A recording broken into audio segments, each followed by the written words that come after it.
I remember the exact sound, a gentle buzz fading into silence, then the ceiling fan slowing and stopping. The room would go still, and all you could hear was the street dog barking in the distance and someone cursing at the electricity board. That was my childhood in northern India. Or rather, that was the soundtrack of my evenings. Power cuts weren't the exception, they were the routine. You didn't check if the power would go out, you checked how long it would take to return.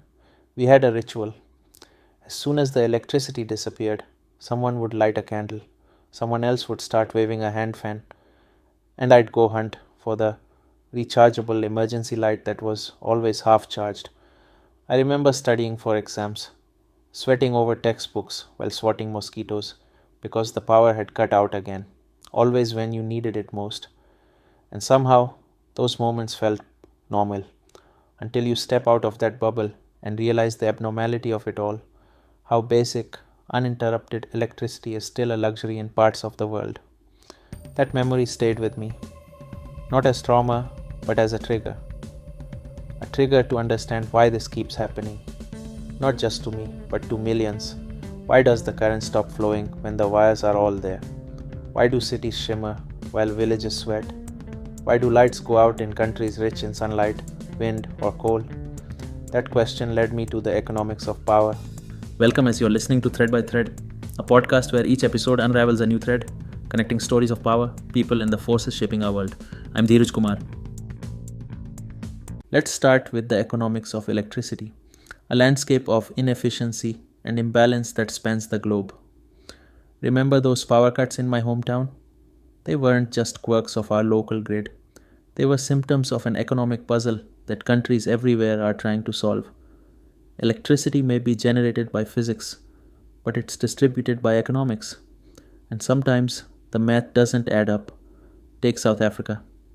It's a country with modern cities and industrial might, yet its people endure rolling blackouts so regularly they have a schedule for them. They call it load shedding, and it can mean hours without power each day. In 2019, South Africa suffered blackouts totaling over 530 hours. Imagine nearly a month's worth of darkness, sprinkled in chunks throughout the year. Why? The state utility, Eskom, is essentially broken, saddled with debt, unable to maintain aging coal power plants, and so it deliberately rations electricity to avoid a total collapse. Decades of underinvestment and mismanagement have consequences. Businesses lose an estimated 1 billion rand for each stage of outages per day, and ordinary people plan their lives around power schedules, like timers governing when to cook or do laundry. Now contrast that with the United States. On the surface, it's the land of 24/7 neon and glitzy skyscrapers, far removed from the developing world's power woes. But even in the US, energy inequality hides in plain sight. In parts of the rural South or Southwest, families sweat through hot summers because they can't afford air conditioning, or they live in old homes that waste heat in winter. Energy poverty is the term, and it affects millions. Roughly 1 in 4 American households struggles with high energy bills, often spending over 10 or even 15% of their income just to keep the lights on and climate control running. These are working families choosing between paying the electricity or buying groceries. It's an inefficient allocation of resources in one of the richest nations on earth. Outdated subsidy formulas send more aid to colder northern states, while folks in sweltering southern climates get less help than they need. The result is a patchwork where, depending on your zip code and income, access to comfortable, reliable energy can be a luxury or a given.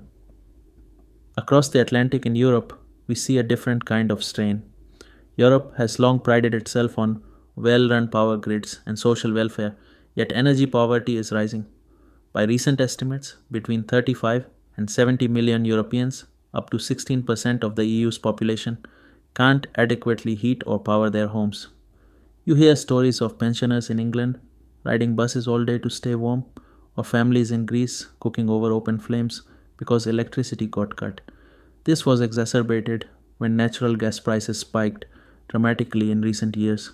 In the winter after Russia invaded Ukraine, European electricity and gas bills tripled for many households, Governments scrambled to cap prices and doled out subsidies, but that itself revealed an inefficiency. A supposedly liberalized energy market suddenly had to be propped up by emergency state intervention.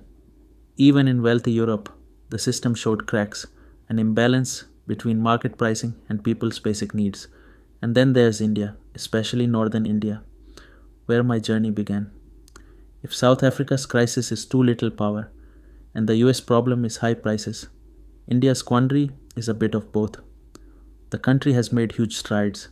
Nearly every village is now connected to the grid on paper, but connection doesn't guarantee supply. In many rural areas, electricity might be available for less than half the day. Why? Economic inefficiency and political meddling in the power sector. State run distribution companies, known as DISCOMs, buy electricity from generators and sell it to consumers, in theory. In practice, they are loss making utilities drowning in debt. For years, politicians have promised cheap or free electricity to win votes. Farmers get free power for water pumps, households get subsidized rates, and the state governments are supposed to reimburse the difference. Often, they don't pay up fully. The discoms then accumulate huge losses.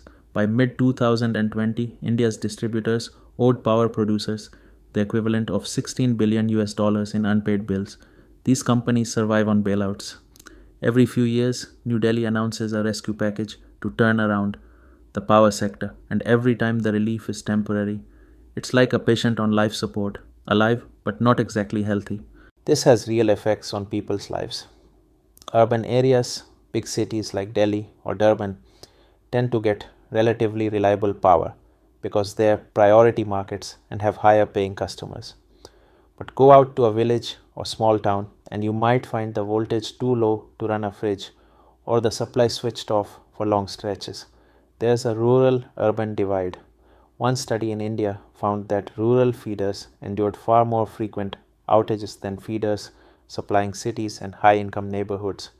Even within a city, some districts, say where ministers live or big industries operate, are kept on almost uninterrupted supply, while poorer areas suffer more blackouts. It's electricity by privilege. The pricing mechanism is a big culprit.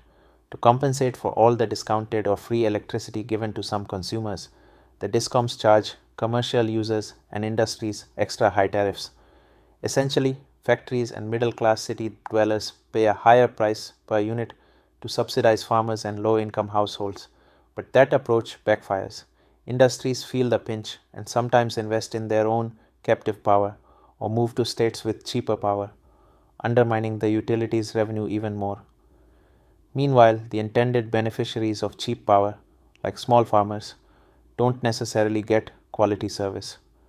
Many still face outages just when water is needed for crops, and when something is free, it often gets wasted. In Punjab, a state in North India, electricity for agriculture is free. This policy was meant to help farmers, but it also encouraged overuse. Many farmers run their irrigation pumps even when it's not necessary, say, pumping groundwater even during rains or when canal water is available. The groundwater has dropped to alarming levels, and the state's finances have sunk too.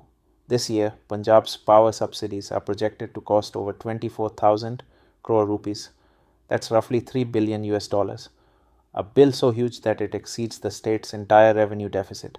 In other words, if Punjab wasn't footing an enormous free electricity bill, its budget might actually be in surplus.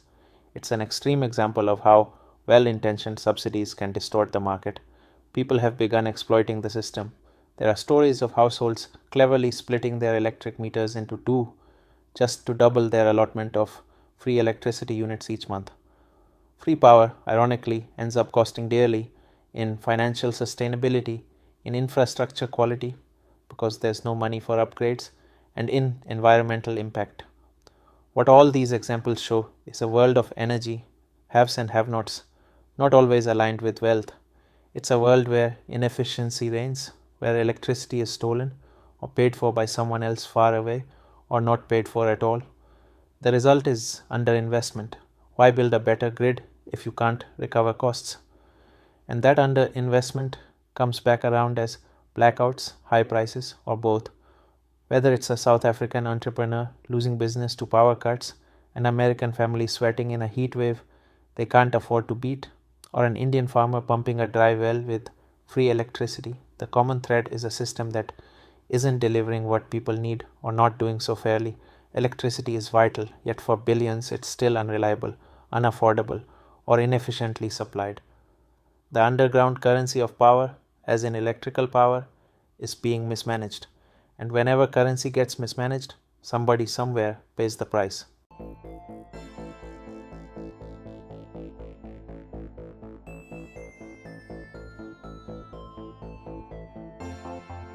So far, we've kept our view within countries, but electricity, energy, has another dimension that crosses borders. If you want to see how literally power translates to figurative power, you have to look at geopolitics. Energy is leverage, it always has been, and governments and leaders know this very well. Consider the politics of pipelines. There's a reason natural gas pipelines are often called diplomatic tools made of steel. One infamous example: in the winter of 2006, Russia and Ukraine were at odds, ostensibly over gas prices, but beneath that lay years of political tension. Russia's state run giant Gazprom decided to cut off gas flowing through a pipeline to Ukraine. But that pipeline didn't just feed Ukraine, it carried gas to much of Europe. Suddenly, in the depths of January, countries further west, like Austria, Slovakia, even Italy, saw about a third of their usual Russian gas supply just disappear. People shivered in their homes and factories slowed down, all because of a dispute happening hundreds of miles away. Europe got the message. Moscow was willing to use its energy exports as a weapon. This was pipeline diplomacy at its bluntest. In the years since, Russia doubled down on this strategy, building new pipelines like Nord Stream under the Baltic Sea to ship gas directly to Germany, explicitly so it could bypass transit countries like Ukraine or Poland. The goal was clear: if those neighbors stepped out of line, Russia could choke their energy without cutting off its paying customers in Western Europe. Control the pipeline, control the politics. Now think bigger than pipelines. Control of resources. The raw materials that enable energy is another chess piece on the geopolitical board. Take rare earth elements. Now, despite their name, rare earths aren't truly rare in nature, but processing them is tricky and messy. These are metals like neodymium, dysprosium. You've probably never heard of them, but they're in your phone, your electric car motor, your wind turbine generator. They are critical for modern technology and green energy, and one country, China, has a near monopoly on their production.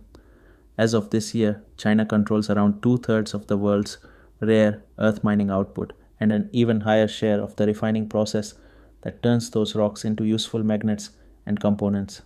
This wasn't an accident. China spent decades building that dominance, while other countries, including the US, let their own rare earth mines and factories atrophy due to environmental concerns or short term economics. Why does this matter? Imagine you're a tech manufacturer or an electric car company.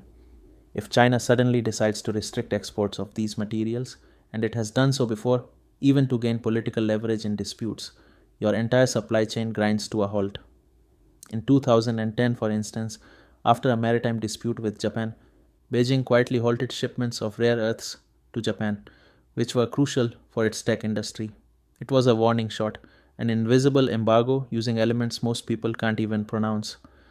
Fast forward to today, geopolitical tensions are high, and China has begun tightening its export controls on certain rare earth products again. Western countries are scrambling to develop alternate sources or recycling programs, but those solutions will take time. In the meantime, China holds the cards. The message is: if you push us too far, say on trade or Taiwan or any issue, we have the means to hit back where it hurts: your factories and green energy projects. It's power play in the rawest sense, executed by controlling the literal ingredients of power technology. Oil, of course, has been the classic weapon of energy geopolitics for half a century. We all know the stories: the Arab oil embargo of the 1970s that sent prices soaring and economies reeling. Today, the players have coalesced into OPEC Plus, a bloc led by Saudi Arabia and including Russia.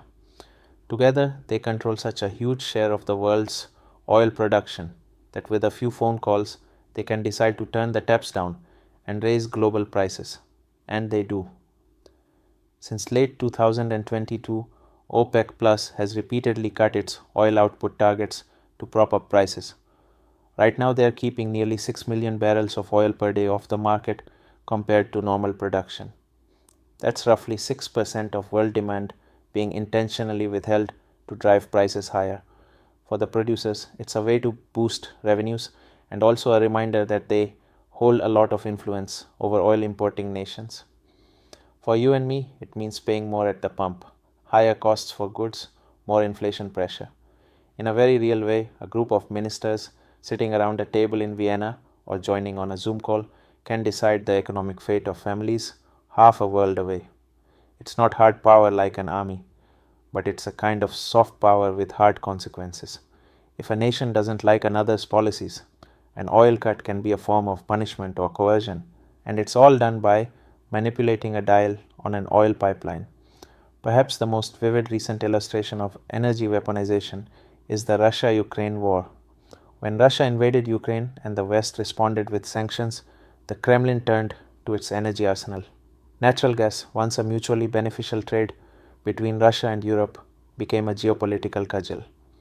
In 2022, Russia started shutting off gas flows to Europe in retaliation for European support of Ukraine. Major pipelines like Nord Stream went from full capacity to zero.